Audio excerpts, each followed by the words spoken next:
Hello dear students, welcome to Sri Shraddha English Medium School, Standard 5th English, Chapter 5 Uphill. This is a poem. This is a poem about birth and death.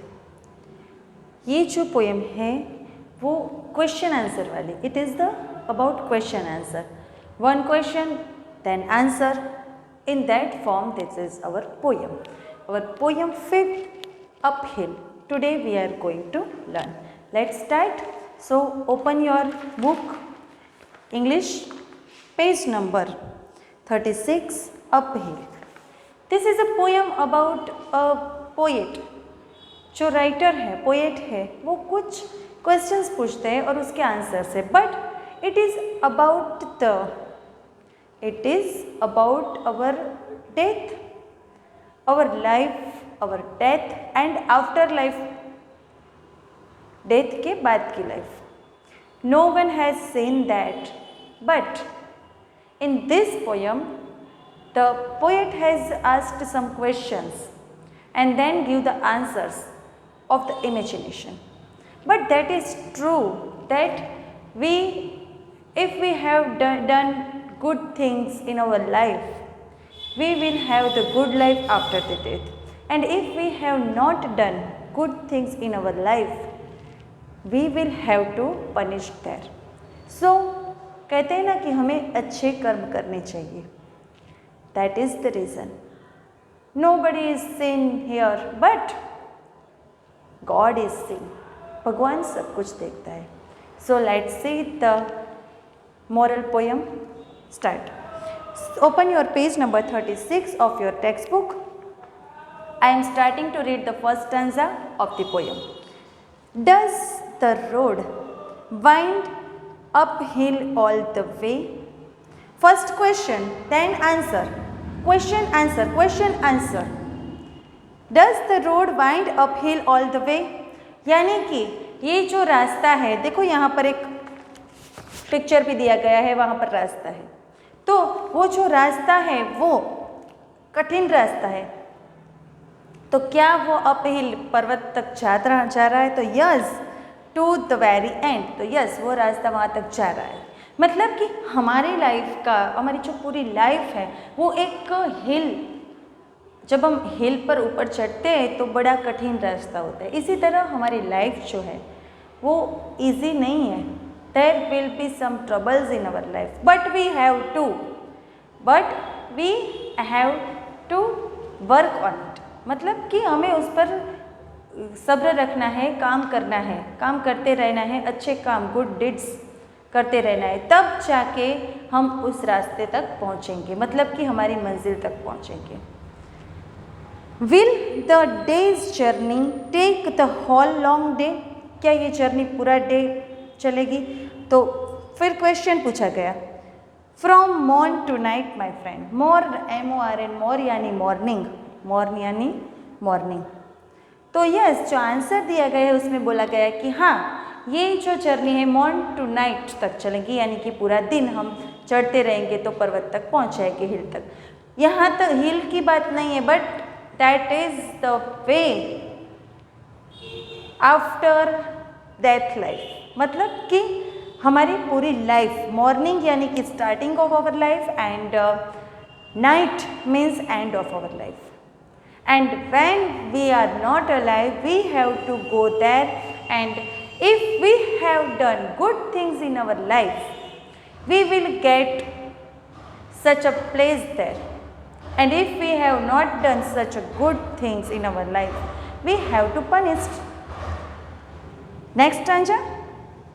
But is there for the night a resting place? क्या वहाँ पर रात को रुकने के लिए resting place होगा? Question. फिर answer. A roof for when the slow dark hours begin. Slow dark hours means night. जब night होगी तो वहाँ पर रुकने के लिए roofs होंगे, means कि वहाँ पर रुकने की जगह है. May not the darkness hide it from my face? May not the darkness hide it from my face? यानी कि मुझे जो थकान हो रही है तो वहाँ पर मैं क्या आराम कर सकता हूँ? ऐसा जो नरेटर है ऑथर है वो पूछता है क्वेश्चन। फिर answer, you can not miss that inn. Inn, INN, inn meaning समझिए, a house providing accommodation, a simple hotel. इस तरह का छोटी सी होटल, सिंपल होटल, मतलब कि वहाँ पर रहने के लिए जगह है। जब नाइट होगी you can rest there. Now so the page number 37, third stanza. Shall I meet other wayfarers at night, यानी कि दूसरे मुसाफिर, वेफरर्स यानी कि पीपल ट्रैवलिंग ऑन फुट, वहाँ पर आए हुए अदर ट्रैवलर्स को क्या मैं मिल सकता हूँ? क्वेश्चन। फिर answer, those who have gone before, means who had gone before there you can meet them, means whose death had been before you, आपके पहले जिसकी मृत्यु हो चुकी है वो वहाँ पर पहुँच गई है तो उससे आप वहाँ पर मिल सकते हो। then must I knock or call when just inside, inside means view, visible, जब मैं वहाँ पर जाऊँ सबको देखूँ, तो इन अंदर जाने के लिए, जो होटल है उसमें अंदर जाने के मतलब कि जो जगह, वहाँ पर अंदर जाने के लिए मुझे क्या इस तरह से नॉक करना पड़ेगा, वो that was the question. They will not keep you standing at the door, at that door, आप नॉक करोगे दरवाज़ा ओपन हो जाएगा, वो डोर ओपन हो जाएगा, यू आपको बाहर खड़े नहीं रखेंगे। They will not keep you standing at the door. Clear? Shall I find comfort travel sore and weak? Travel sore means exhaust from travelling, exhausted from travelling की थकान जो होती है ट्रैवलिंग के बाद, तो क्या मुझे वहाँ पर कंफर्ट, आराम मिलेगा? That is the question. Now answer, of labour you shall find the sum, means कि हमने जो अवर लाइफ, हमारी लाइफ में we had done good things, अगर अच्छे काम किए हैं, then we have the comfort there. But if we done not good work, good deeds, there will be no comfort there. Will there be beds for me and all who sick?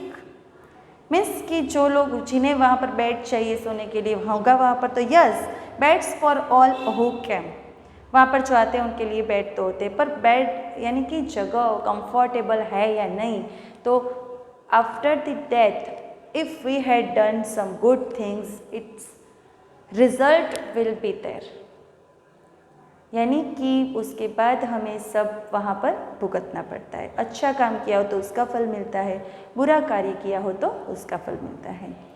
क्रिस्टिनिया roastery, मतलब कि यहाँ पर ये जो poem है that is about the life and death. जिस तरह हिल पर चढ़ना मुश्किल होता है उसी तरह हमारी लाइफ का रास्ता भी मुश्किल होता है, कई कठिनाइयों से भरा हुआ होता है। That are very hardships in our life, but we have to challenge, accept the challenge, and if we will go there and we will be determine our goal, हम अपने गोल पर चलते ही रहेंगे, काम करते ही रहेंगे, then we will reach to the goal, मतलब कि हम मुश्किलों का सामना भी कर सकेंगे। I hope you understand this poem and you will have to read this poem from your text book. Thank you, have a nice day and take care to all of you.